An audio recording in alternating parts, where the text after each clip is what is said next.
오늘 윤석열 대통령께서 국회에 오셔서 2024년도 예산안 시정연설을 하실 계획입니다. 정부는 지난 9월 1일 긴축재정 기조 아래 656.9조 원의 2024년도 예산안을 국회에 제출한 바 있습니다. 전년 대비 2.8% 증가한 수치로 이는 2005년 이후 최저 증가율입니다. 지난 정부 이래 국가 채무가 급속히 늘어나는 상황에서 이러한 재정 건전성의 유지는 미래를 위한 고심 어린 선택이며 2024년도 예산안을 관통하는 기본 철학입니다. 윤석열 정부의 이러한 재정 건전화 정책에 대해 국제통화기금도 높은 평가를 내리고 있습니다. 최근 IMF는 아시아 태평양 지역 경제 전망 기자 간담회에서 한국의 재정 건전화 정책에 찬사를 보낸다라는 표현을 쓰며 현재 국가 채무 수준을 유지하라고 권고했습니다. 국제 신용평가사 저명한 경제 전문가들도 한결같이 정부의 재정 정책이 옳은 방향이라고 평가하고 있고 일부는 정부 예산안을 콕 집어 호평하기도 했습니다. 이렇게 볼 때 올해 정부 예산안은 국가 부채 증가세에 맞추어 브레이크를 제대로 밟은 현명한 예산안이라고 볼 수 있습니다. IMF는 또한 우리나라 국가 채무 수준이 현재 적정한 수준이며 이대로 계속 유지되어야 하고 이를 위해 재정 준칙 같은 장치를 마련해야 한다는 권고도 내놓았습니다. 하지만 세계적 권위를 가진 IMF의 이러한 평가와 권고에도 불구하고 민주당은 정부 예산안을 경제 포기 예산으로 규정하고 계속해서 재정 확대와 예산안의 원점 재검토를 주장하고 있습니다. 러시아 우크라이나 전쟁에 이어 이스라엘 하마스 전쟁이 터지며 세계 정세가 어느 때보다 불안정하고 불확실한 지금 세계 경제의 추이에 따라 일부 민생 부분에 대한 예산 정액은 필요하다고 봅니다. 그러나 이는 무엇보다 예산의 효율화를 통해 이루어져야 하며 현재의 건전 재정 기조는 확고하게 유지되어야 합니다. 민주당이 지난 정부에서 나라를 빚더미에 올려놓고도 더 빚을 내자 하는 것은 제1야당으로서 무책임한 주장입니다. 민주당이 욜로 정당도 아니고 내일이 없는 듯이 나라를 운영하자는 것은 책임 있는 정당의 모습이 아닙니다. 우리 여당으로서도 내년 총선을 생각하면 선심성 예산을 편성하고 싶은 유혹을 받지 않는 것은 아닙니다. 그러나 우리 경제의 대외 신인도를 견고하게 유지하고 국민들께서 갈증을 느끼시는 민생 분야에 대한 예산을 충분히 배정하려면 그간 관행으로 이어진 표박가리용 예산을 단호히 잘라내야 한다는 결심을 하지 않을 수 없습니다. 민주당도 국가 부채 문제에 대한 국제사회의 조언에 길을 열고 건전재정 기조를 무너뜨리지 않는 범위에서 정부 예산안이 조정될 수 있도록 협력을 당부드립니다. 한국경영자총협회와 중소기업중앙회 등 6개 경제단체가 어제 공동성명을 내고 국회 계류 중인 규제혁신 관련 법안의 신속한 처리를 촉구했습니다. 이들 법안으로는 1호 킬러 규제로 지목되고 있는 화평법과 화관법 개정안 외에도 환경영향평가법, 외국인 고용법, 산업집적법, 산업입지법 개정안 등이 포함되어 있습니다. 경제단체들은 성명에서 우리나라의 글로벌 수출 경쟁력 약화를 지적하며 이런 국내 설비 투자의 위축과 외국인 투자 유입의 정체, 스타트업의 성장 부진, 고임금과 노동 경직성, 혁신 역량과 생산성의 저하 등이 복합적으로 작용한 결과라고 했습니다. 그리고 이 모든 요인의 뿌리에는 기업 활동을 방해하는 여러 가지 족쇄 규제가 있다고 주장했습니다. 특히 화평법과 화관법은 화학물질의 안전성 검사에서 환경 친화적인 유럽연합의 기준보다도 훨씬 더 엄격한 기준을 채택하고 있어 기업 경영 활동을 옥죄는 대표적인 킬러 규제로 지목하고 있습니다. 미국 무역대표부도 글로벌 무역장벽 보고서에서 화관법과 화평법 등을 한국의 대표적인 무역장벽으로 꼽은 바 있습니다. 산업 현장 인력 활용의 연속성을 높이기 위해 비전문 외국 인력이 10년간 출국 없이 계속 근무할 수 있도록 하는 내용의 외국인 고용법 개정도 시급합니다. 노동시장과 인구 구조가 급변하는 상황에서 개정안이 늦어질수록 국내 노동력이 회피하는 업종들의 어려움은 더 심해지고 결국 붕괴를 피하지 못할 것입니다. 복합 위기에 처한 우리나라 경제는 산업 구조의 근본적 전환과 새로운 성장 동력의 발굴을 통해서만 현재의 위기에서 벗어나 경제 강국으로 도약할 수 있습니다. 규제 혁신은 이 모든 것의 출발점입니다. 국민의 삶에 악영향을 미치는 것 외에는 기업의 발목에 족쇄를 채워서는 안 됩니다. 기업의 족쇄를 채우는 것은 일자리를 막는 것이고 소득을 막는 것이고 복지를 막는 것이고 민생을 막는 것입니다. 여야가 이들 규제 법안을 신속히 처리함으로써 우리 기업들이 글로벌 수출 시장에서 다시 최고의 경쟁력을 확보할 수 있도록 해 주어야 할 것입니다. 정부의 국민연금 개혁안이 오늘 국회로 제출될 예정입니다.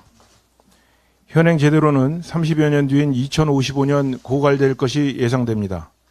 불안정한 국민연금 구조를 바로 잡지 않으면 안 되는 이유입니다. 개혁이 늦어질수록 미래 세대가 받는 고통은 더욱 커질 수밖에 없을 것입니다. 현재까지의 연금 개혁 논의는 주로 보험료율과 소득 대체율을 조정하는 모수 개혁에 집중해 왔습니다. 하지만 모수 개혁은 기금 소진을 일정 기간 늦추는 반쪽짜리 개혁에 불과합니다. 우리나라 인구 구조상 급격한 저출사, 고령화 속도를 감안한다면 국민연금의 지속 가능성을 위해서는 국민연금의 기본 틀을 바꾸는 구조 개혁이 필요합니다. 국민의힘과 윤석열 정부는 반쪽짜리 개혁이 아니라 미래 세대를 위하여 새로운 연금 제도를 구축하는 것에 목표를 두고 구조를 바꾸는 지속 가능한 연금 개혁을 추진하겠습니다. 구조 개혁의 방향은 크게 두 가지입니다. 첫째, 국민연금 운영 방식의 전환입니다. 청년 세대들의 보험료가 노년층에 지급되는 부가식 형태에서 각 세대가 후세대에 의지하지 않는 적립식으로 단계적 전환하는 것입니다. 세대 간 형평성을 위해 연금 개혁 이전 가입분에 대해서는 현행 제도를 적용하고 개정 이후 가입분에 대해서는 새로운 제도를 적용하는 방안을 고려해 볼 수 있습니다. 둘째, 국민연금과 기초연금의 제도의 점진적 통합입니다. 이를 통해 모든 어르신에게 일정한 연금 수준을 보장하는 기초연금을 국민연금 개혁과 연계할 필요가 있습니다. 국민의힘은 땜질식 개혁을 성급하게 추진하기보다는 지속가능한 개혁을 심도 있게 검토하고 과감하게 추진하겠습니다. 정치 논리에서 벗어나 충분한 논의를 거쳐 최적의 대안을 제시하겠습니다. 오늘 윤석열 대통령의 예산안 시정연설이 예정되어 있습니다. 국회 신사협정의 약속 이후 열리는 첫 본회의인 만큼 오늘만큼은 여야 모두 서로를 존중하고 배려하는 모습을 보여주기를 기대합니다. 진정한 신사협정이란 고성과 야유, 피켓팅만 하지 않는다고 지켜지는 것은 아닙니다. 지난해 민주당이 헌정사상 최초로 대통령의 시정연설을 보이콧했습니다. 결국 남은 것은 여야 간의 극한 대치와 불신, 정치 혐오였음을 잊어서는 안 됩니다. 마찬가지로 야당이 다음 달 노란봉투법과 방송 3법의 강행 처리를 공언하고 있습니다. 또다시 협치 정신을 무너뜨리고 의회 정신을 후퇴시키는 또 하나의 나쁜 정치의 산물로 남을 것입니다. 불법 파업을 조장하여 산업 현장의 갈등을 불러올 노란봉투법과 공영방송의 존립을 뒤흔드는 방송 3법은 여야 간의 갈등을 넘어 국민 간의 갈등과 분열의 소지가 될 수 있는 법들이기 때문입니다. 경제와 민생이 어려울수록 신속한 민생 법안 의결로 국민의 삶을 돌보고 적기의 예산안을 통과시켜 민생의 숨통을 틔워주어야 합니다. 그래야만 대내적 여건과 대외적 불확실성 속에 침체된 대한민국 경제가 활성화되고 민생이 되살아날 수 있습니다.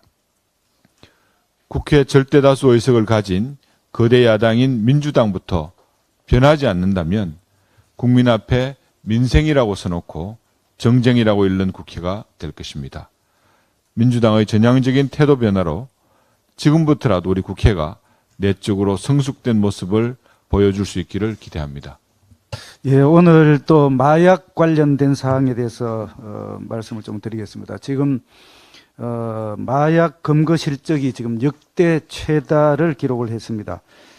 올 8월까지 검거된 마약 사범은 12,700여 명에 이르고 있습니다. 지난해 12,300여 명을 벌써 훨씬 넘어서는 그런 수준입니다. 특히 10대 청소년 마약 사범은 작년에 비해 2배 이상 늘었습니다. 특단의 대책이 필요한 그런 상황입니다. 날로 늘어나는 마약 범죄를 줄이기 위해서 국경 단계에서 마약이 반입되는 것을 철저히 막아야 하겠습니다. 특히 상습 밀수자에 대한 선제적인 모니터링과 추적이 강화되어야겠다는 말씀을 드립니다. 관세청은 지난 9월까지 총 501건에 493kg에 이르는 마약류 밀반입을 국경 단계에서 적발을 했습니다. 그런데 용량 기준으로 보면 전년 대비해서 29%나 늘어난 그런 수치입니다. 밀수 경로를 보면은 국제 우편, 특송 이런 부분이 크게 늘어나고 지금은 또 휴대품을 가지고 직접 들어오는 여행자 밀수가 급증하는 그런 추세입니다. 그래서 지난 10월 24일 날 마약 밀수 특별 대책 추진단을 관세청에서 운영을 하겠다고 합니다. 그런데 의지는 높게 평가가 되지만 그 의지만으로는 좀 부족한 면이 없지 않아 있습니다. 여행자 밀수가 급증하고 있는 만큼 마약류 밀수 고위험자에 대한 정보 분석과 우범 화물 차단 추적하는 그런 시스템이 필요합니다. 그리고 지금 단속에 활용할 수 있는 정보 범위가 한정적이었기 때문에 어제 제가 관세청 마약 밀수 고위험자 우범 화물 위치 추적 관련된 관세법 개정안을 제안을 했습니다. 제출을 했습니다. 하루속히 추적이 그리고 마약 단속이 실질적으로 효율적으로 이루어질 수 있도록 법안 처리할 수 있도록 여야 의원님들의 협조를 부탁드립니다. 우리 국민의힘은 우리나라가 마약 청정국으로 다시 제 지위를 찾을 수 있도록 최선의 노력을 다하겠다는 말씀을 드립니다. 이상입니다.